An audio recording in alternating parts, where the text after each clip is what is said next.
तो जय हिंद दोस्तों, आज हम लोग बायोलॉजी का एकदम बेसिक क्लास यानी कि जीरो लेवल से स्टार्ट करने वाले हैं। बायोलॉजी होती क्या है और बायोलॉजी को जो एकदम जीरो लेवल से लेकर हाई लेवल तक चलेंगे, जिससे कि सबको समझ में आए। ठीक है, सबसे पहले हम बता दें कि बायोलॉजी जो होती है, बायोलॉजी के अंतर्गत क्या किया जाता है कि जीव जंतुओं का अध्ययन करते हैं। पहले तो यही लोग जानते थे कि यानी कि जंतुओं का अध्ययन करना, जानवरों का अध्ययन करना ही बायोलॉजी होता है। परंतु जब जगदीश चंद्र बोस जी आए तो जगदीश चंद्र बोस ने एक मशीन बनाया जिसका नाम था केस्कोग्राफ। क्या नाम था? केस्कोग्राफ। इसका नाम था केस्कोग्राफ। जगदीश चंद्र बोस ने किस मशीन की खोज की?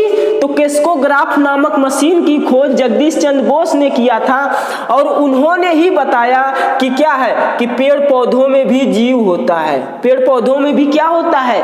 जीव होता है। वो लोग भी क्रिया करते हैं, उन लोगों में भी भोजन बनता है।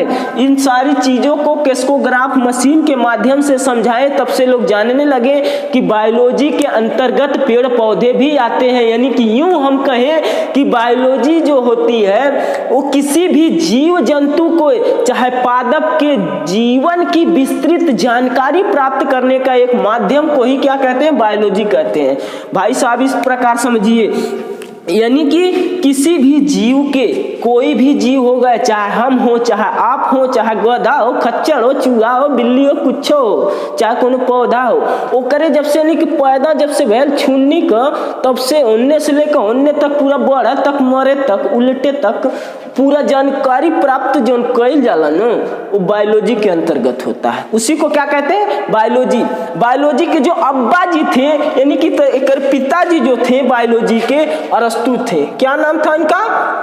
अरस्तु। बायोलॉजी के पिता का किसको कहते हैं? तो अरस्तु जी को ही बायोलॉजी का पिता कहते हैं। ठीक है, ये बात यहाँ तक समझ में आई। अरस्तु को क्या कहते हैं? बायोलॉजी का पिता कहते हैं। अब आगे जब बढ़ते हैं तो बायोलॉजी को आगे चलकर जब इन्होंने, जगदीश चंद्र बोस ने केस्कोग्राफ मशीन की खोज की, इसके बाद बायोलॉजी के जाकर दो बेटे पैदा हो गए। यानी कि बायोलॉजी के दो टुकड़े हो गए, दो टुकड़े हो गए। जैसे मान लो कोई एक है, कोई एक इंसान है, अगर उसकी शादी हो जाती है तो क्या हो? मियाँ बीबी हो जाते हैं, वरना उनके छोटे छोटे छुन्नू मुन्नू भी हो जाते हैं। ठीक है, तो वही बात है। बायोलॉजी के बाद जब इन्होंने केस्कोग्राफ, जगदीश चंद्र बोस ने केस्कोग्राफ मशीन की खोज की, तो उसके बाद बायोलॉजी के दो टुकड़े हुए। एक हो गया, क्या नाम है? जूलॉजी। एक बन गया जूलॉजी, एक बन गया बॉटनी। एक क्या बन गया? बॉटनी। एक बना जूलॉजी, एक बना बॉटनी। जूलॉजी का मतलब क्या हो गया? जू जू जू मतलब क्या होता है?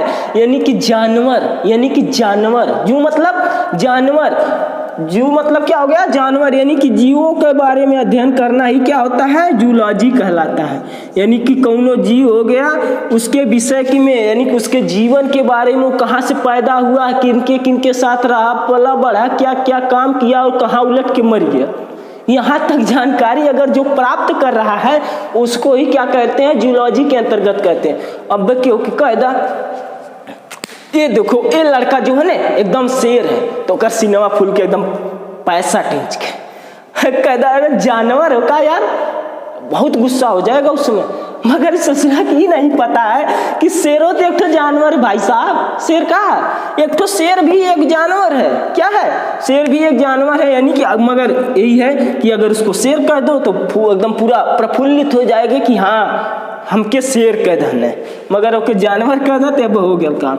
यानी कि अब यहाँ पर बॉटनी का मतलब क्या हो गया कि पेड़ पौधों के विषय में जानकारी प्राप्त करना, पेड़ पौधों के बारे में अध्ययन करना ही क्या कहलाता है? आपका बॉटनी कहलाता है। ठीक है, जूलॉजी के फादर यानी कि अब्बा जी जो थे वो अरस्तु ही थे, परंतु बॉटनी के फादर जो थे, पिताजी जो थे, वो थे थियोफ्रैक्टस। क्या थे? थियोफ्रैक्टस। कौन थे? थियोफ्रैक्टस ने क्या किया था कि इसकी खोज की थी, बॉटनी की खोज। ठीक है, अब आगे बढ़ते हैं। अब ये तो बेसिक जानकारी रह गई बायोलॉजी के बारे में। अब आगे चलते हैं, शुरू करते हैं पहला ही चैप्टर बायोलॉजी का, जो है क्या नाम है? सेल विज्ञान। क्या है? पहला चैप्टर है आपका सेल। क्या है? सेल, जिसे हम लोग कहते हैं कोशिका। क्या कहते हैं? कोशिका कहते हैं। जब इसकी खोज हो गई, सबसे पहला चैप्टर है कोशिका। तो जब जो लोग नहीं जानते होंगे कोशिका के बारे में पूछेंगे आखिर कोशिका क्या है भाई साहब, कोशिका का काम क्या है, कोशिका का काम करती है, किस लिए कोशिका होती है, इसके बारे में अध्ययन करेंगे। तो हम आपको बता दें सबसे पहले कि मान लो अगर यही मकान है या कोई घर है, अगर आपसे पूछ देगा ये घर बना कैसे है, तो आप देखे हैं काऊ घरा बना, अगर देखे होंगे तो पक्का कहेंगे कि एक ठो ईंट रही है, कई ठो ईंट रही है, एक ईंट के ऊपर एक ईंट, एक ईंट के ऊपर एक ईंट, एक ईंट के ऊपर एक ईंट, ऐसे ईंट पे ईंट, ईंट पे ईंट रखने से जोड़ कर क्या बना, दीवार बनी। फिर चारों दो चार दीवार मिला के एक ठे क्या बन गया, कई दीवारें बनी, फिर ऊपर से लाद गया, रूम बना, कई रूम को मिला कर एक घर बन गया। यही बात होती है ना। तो इसी प्रकार तो हमारी बॉडी भी है, चाहे वो प्लांट की बॉडी हो, चाहे एनिमल की बॉडी हो, चाहे कीड़ा मकोड़ा की बॉडी हो, चाहे रानी महारानी की बॉडी हो, सबकी बॉडी है। तो वो भी तो किसी ना किसी छोटी छोटी चीजों से मिलकर बनी होगी। तो वही जो छोटी छोटी जो चीजें से मिलकर बनी है उसी को हम लोग कहते हैं क्या, कोशिका। शरीर की सबसे छोटी इकाई क्या होती है, कोशिका होती है। अगर हम इसको यूं समझें कि शरीर की संरचनात्मक एवं क्रियात्मक इकाई को कोशिका कहते हैं। क्या कहते हैं, शरीर की संरचनात्मक एवं क्रियात्मक इकाई को कोशिका कहते हैं। क्या कहते हैं, कोशिका कहते हैं। शरीर की संरचनात्मक एवं क्रियात्मक जो इकाई होती है, यानी कि जो संरचना प्रदान करती है शरीर को कि तुम ऐसे ना ऐसे बन, और जो कार्य करने की क्षमता यानी कि क्रिया करती है, कौन काम, एक काम तुम्हारे अंदर होगा, एक काम तुम्हारे अंदर होगा, यानी कि जो संरचनात्मक एवं क्रियात्मक इकाई होती है उसी को क्या कहते हैं, कोशिका कहते हैं। अगर हम कोशिका की बात करते हैं तो कोशिका की खोज जिन्होंने किया था वो वैज्ञानिक थे रॉबर्ट हुक। किन्होंने कोशिका की खोज किया था, रॉबर्ट हुक ने 1665 ईस्वी में 1665 में रॉबर्ट हुक ने क्या किया था कि कोशिका की खोज कर दी। किसकी खोज की, कोशिका की खोज की। परंतु ये बाबू जो रॉबर्ट हुक रहना है, ये पहले सोचे नहीं कैसे बनल, शरीर से बना कैसे, तो ये मनसई ने तक गत्ता उठा लिए ने, गत्ता लिए ना, माइक्रोस्कोप के माध्यम से ओके देखा था, एकदम पूरा निहारत जात हूँ। जब पूरा बढ़िया से देखना है तब उनमें इनके दिखाई देवल गए कि जैसे मधुमक्खी की छत्ता ना होला, अरे वो हड़िया का जब छत्तवा होला ना, छोट उनमें दिखाई देला, वैसे संरचना इनको प्राप्त हुई। वैसे क्या हुई, इनको संरचना प्राप्त हुई, और वहीं से इन्होंने क्या किया, कोशिका की खोज किया 1665 ईस्वी में। परंतु ये तो क्या नाम है, मरल, यानी कि गत्ता के कैले रहने, जीवित के करे खातिर दूसरा माइक्रोस्कोप बनौता रहना कि अपने ही उलट के चल गई, यानी कि मर गए अपने स्वयं। तो इसके बाद आए थे मरी हुई कोशिका की। अगर पूछ देगा मृत कोशिका की खोज किसने किया था, तो रॉबर्ट हुक ने 1665 ईस्वी में किया था। परंतु इसके बाद आए एंटोनी वान ल्यूवेनहॉक ने। कौन आया, एंटोनी वान ल्यूवेनहॉक। एंटोनी वान ल्यूवेनहॉक आए तो इन्होंने क्या किया, एक जीवाणु होता है जो सबसे छोटी कोशिका, जिसका नाम है माइक्रोप्लाज्मा। क्या नाम है, माइक्रोप्लाज्मा। क्या नाम है, माइक्रोप्लाज्मा, जिसका नाम है माइक्रोप्लाज्मा। माइक्रोप्लाज्मा के जीवाणु से ही क्या किए थे, पहली बार एंटोनी वान ल्यूवेनहॉक ने माइक्रोप्लाज्मा नामक जीवाणु से जीवित कोशिका का अध्ययन किया। क्या किया, जीवित कोशिका की खोज किया था। किसने, एंटोनी वान ल्यूवेनहॉक ने क्या किया था। अब ये लोग तो भाई कोशिका की खोज करके चले गए, इहो मर उलट गए, ये दोनों लोग क्या हुए, खत्म हो गए। तो लोगों ने कहा, वैज्ञानिक लोगों की जब मीटिंग हुई तो वैज्ञानिकों ने कहा, अच्छा भैया ये कोशिका खोज के गया हमें, शरीर जो छोटी छोटी कोशिकाओं से मिलकर बनी है, तो कोशिका का काम कहा, काहे लोग बकचोदी गई ना, खोज के गई ना, कोनो काम तो हो चाहिए। तो एक बाद एक ठो वैज्ञानिक आए जिनका नाम था क्या है, स्लाइडन तथा स्वान। दो वैज्ञानिक, दोनों भाई थे। क्या नाम था, स्लाइडन तथा स्वान। स्लाइडेन तथा स्वान नाम का दो ठो वैज्ञानिक आए, स्लाइडेन और स्वान नाम का दो ठो वैज्ञानिक आए। इन्होंने ही इसका क्या दिया, कोशिका सिद्धांत दिया। क्या दिया, कोशिका सिद्धांत। कोशिका सिद्धांत दिए थे स्लाइडेन और स्वान। ये दोनों लोग आए और कहें कि देखो भैया, जो हमारी बॉडी है ना, ये छोटी छोटी कोशिकाओं से मिलकर बनी है। अब प्रत्येक कोशिका जो है अपना अपना काम करती है। इसमें विभिन्न प्रकार के कोशिकीय अंग पाए जाते हैं जो कार्य को करते हैं। अब क्या क्या कार्य होता है, इनके कितने भाग होते हैं, आइए आगे देखते हैं। इसके पहले हम देख लेते हैं थोड़ी सी सबसे बड़ी और सबसे छोटी कोशिका, इसके बाद हम चलते हैं इसकी क्रिया विधि को समझेंगे। अगर हम सबसे बड़ी कोशिका की बात करते हैं, किसकी बात करते हैं, सबसे बड़ी कोशिका की बात करते हैं, तो दो चीज आपसे पूछेगा, सबसे बड़ा और छोटा। क्या पूछेगा, बड़ा और छोटा। अगर सबसे बड़ी कोशिका की बात करते हैं तो यहाँ पर हमारी हो जाएगा शुतुरमुर्ग का अंडा। शुतुरमुर्ग का अंडा। ये जो शुतुरमुर्गवा का अंडा होता है ना, बनने बड़ा बड़ा होता है। जैसे ही देख ला, का नाम है तो जो कि पियल जला नारियल पनिया वाला, वही की अगर व्हाइट से रंग दा सफेद करे तो वह हो गया शुतुरमुर्ग का अंडा। वही क्या हो जाएगा आपका, उतना बड़ा होता है शुतुरमुर्ग का अंडा, जो कि एक कोशिकीय होता है। कैसा होता है, एक कोशिकीय होता है शुतुरमुर्ग का अंडा। अगर सबसे छोटी कोशिका की बात करते हैं तो होती है माइक्रोप्लाज्मा। क्या होता है, माइक्रोप्लाज्मा, जिसे PPLO भी कहते हैं। क्या कहते हैं, PPLO, ठीक है।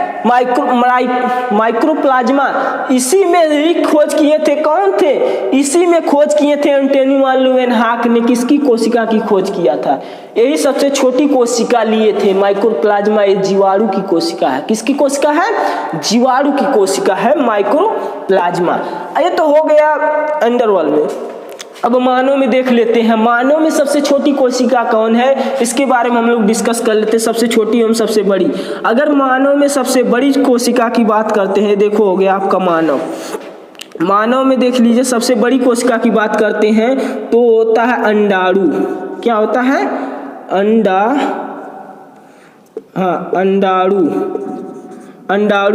अंडाणु क्या होता है, मानव यानी कि महिला, मानव यानी फीमेल। मानव में दोनों आते हैं, मेल फीमेल, लड़का लड़की दोनों आते हैं। तो मानव में जो औरतिया होती है, इसका जो ओवम होता है यानी कि अंडाणु होता है, वही क्या होता है, सबसे बड़ी कोशिका होती है। वही क्या होता है, सबसे बड़ी कोशिका होती है। अगर सबसे छोटी कोशिका की बात करें तो शुक्राणु। क्या होता है, शुक्राणु यानी कि स्पर्म।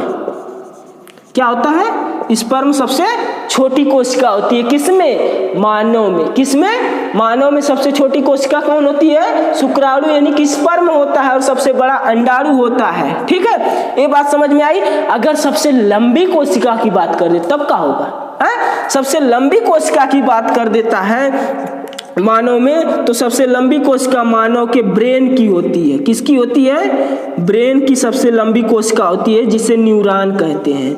न्यूरॉन। सबसे बड़ी कोशिका क्या होती है, लंबी कोशिका बड़ी, जिसे कह दिया गया क्या नाम है, कुतुब मीनार।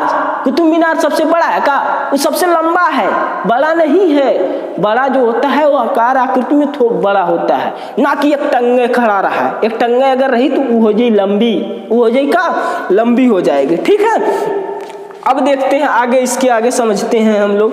ये तो हो गया मानव में सबसे बड़ी, छोटी, लंबी। ठीक है, अब देखते हैं सबसे ज्यादा पुनरुत्थ भवन यानी कि विभाजन कहाँ पर होता है।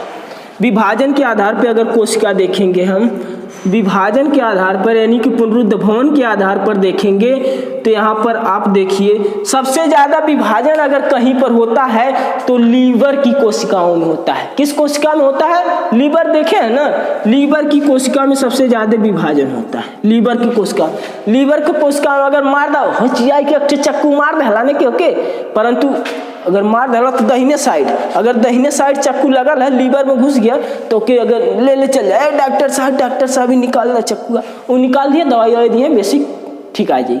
परंतु अगर केहू न चलाक रही, धई के चक्कुआ भोग के धई को हुड़िया दे तो एकदम पूरा लीवर में खराब हो जाए, तब कहाँ से सही हुई। पुनरुद्ध भवन की क्षमता है, ये समझ सही हो जाता है, परंतु इतना नहीं। जो पूरा खत्म हो जाएगा तो कहाँ से बनेगा, है? जब पूरा खत्म हो जाएगा तो कहाँ से बनेगा भाई।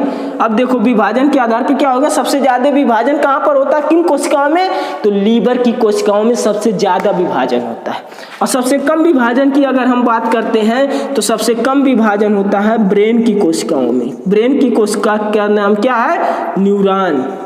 न्यूरॉन ऐसे देखे होंगे, अगर कहते हैं ना सब लोग दिमागवा में मत मारा, दिमागवा मरबा तो ही नहीं चमड़वा रोकी, ओकरे बाद और हुमच के अट्ठे लाठी मार डाला तो कम से कम है तनी मनी फूटी, तनी खून उन आई, और तनी जोर लगा के मार डाला तो हड्डियाँ टूट जाई। अगर और ओकर जोर लगा के मार डाला कतो न्यूरॉन कोशिका गड़बड़ाई ने तो फिर तो खत्म काम, राम नाम सत्य है, ठीक है। उसके बाद हरिहर का बास चाहिए। समझ में आ रही है बात। ये हो गया कोशिका का बेसिक जानकारी, ठीक है। अब देखते हैं कोशिका के कितने भाग होते हैं। कोशिका की अगर हम बात करते हैं तो उठावा एक अंडा, अंडा कितने लोग खाते हैं, खाता है ना, हाँ तो देखा ये अंडवा है तुम्हारा, ये अंडवा है, अंडवा के ऊपर एक तो परत रहती है, किसकी परत रहती है पता है, कैल्शियम कार्बोनेट की। किसकी परत रहती है, कैल्शियम कार्बोनेट की परत लगी होती है कि आंतरिक की क्या करे, सुरक्षा करे, सेफ्टी रखे। यही अंडवा के आकार के ये होती है कोशिका। कोशिका की सबसे ऊपरी परत को कहते हैं क्या, सेल मेम्ब्रेन। अंडवा के नीचे में, अंडवा के ऊपर का वाला छोड़ई बा तो पतील के पन्नी नुमा संरचना लौकी, पतील पतील उबाल के देखिया तो पतील पतील संरचना जब दिखे ले ना तो वही के कहे न सेल मेम्ब्रेन। का कहे न, सेल मेम्ब्रेन। उस वही होती है क्या, सेल मेम्ब्रेन होती है, उसी के अंदर कोशिका लगी होती है। अब दूसरा पार्ट, इसके दूसरा भाग होता है। तो पहला हो गया सेल मेम्ब्रेन, यही जो होता है पौधवा में क्या होता है, पौधवा में सेल वाल्व होता है जो सेलुलोज का बना होता है। काहे कि अगर पौधवा के ज्यादा सेफ्टी की जरूरत है, केहू जाई धई के अपन फोन से बतियत, हाँ हेलो ठीक है ना, हाँ ठीक है, तो ऐसे धई के हुमचत रही, वही पेड़वे फूंचत रही, नहीं तो धई के ऐसे नुकियात रही, हाँ ठीक है ठीक है ठीक है, और धई तोड़त रही, तनी तनी खुरचत रही, नहीं तो कुछ न कुछ कहा करत रही, नहीं जाके ने कहा छीनी की पोछ ले इधर उधर क्यों ना देखी। तो यही होता है ना। तो इसीलिए पौधों को क्या है, थोड़ा ज्यादा सेफ्टी की जरूरत होती है, इसलिए इसके ऊपर भी क्या होता है, सेल वाल्व होती है। क्या नाम है, सेल वाल्व। सेल वाल्व होता है जो सेलुलोज का बना होता है, जिसका पाचन मानव में नहीं होता है, ठीक है। बात समझ में आई। अब दूसरा भाग जो होता है कोशिका का, दूसरा भाग होता है, इसके अंदर एक ठो होता है केंद्रक। क्या होता है, केंद्रक होता है जो एकदम अझुराया रहता है, एकदम उलझा रहता है। जैसे 5 मीटर का सरिया है, 5 मीटर का सरिया में क्या होता है, उसको चौपत का करी 1 फुट के साड़ी में खेतना मोट के कई के दे दे। उसी प्रकार ये जो हो करे अंदर में क्या भरा है, न्यूक्लियस भरा है। न्यूक्लियस में क्या पाए जाते हैं, डीएनए और आरएनए होते हैं। क्या होते हैं, डीएनए और आरएनए पाए जाते हैं इसमें। अब यह क्या करते हैं, जिसमें से क्या होता है कि मानव का विकास। ठीक समझ में आई बात। आगे चलते हैं। इसी में कोशिका में एक होता है क्या, बेसिक सी चीज है, और विभिन्न प्रकार के कोशिकीय अंग होते हैं। विभिन्न प्रकार के कोशिकीय अंग जैसे हो क्या हो गया, माइटोकॉन्ड्रिया हो जाए, गाल्जी कॉम्प्लेक्स हो गया, अंतःप्रदव्य जालिका हो गया, ईआर हो गया, और सब बेसिक बहुत सारी कोशिकीय अंग पाए जाते हैं। इसके विषय में हम लोग नेक्स्ट क्लास में डिस्कस करेंगे। तब तक के लिए जय हिंद, वंदे मातरम, थैंक यू।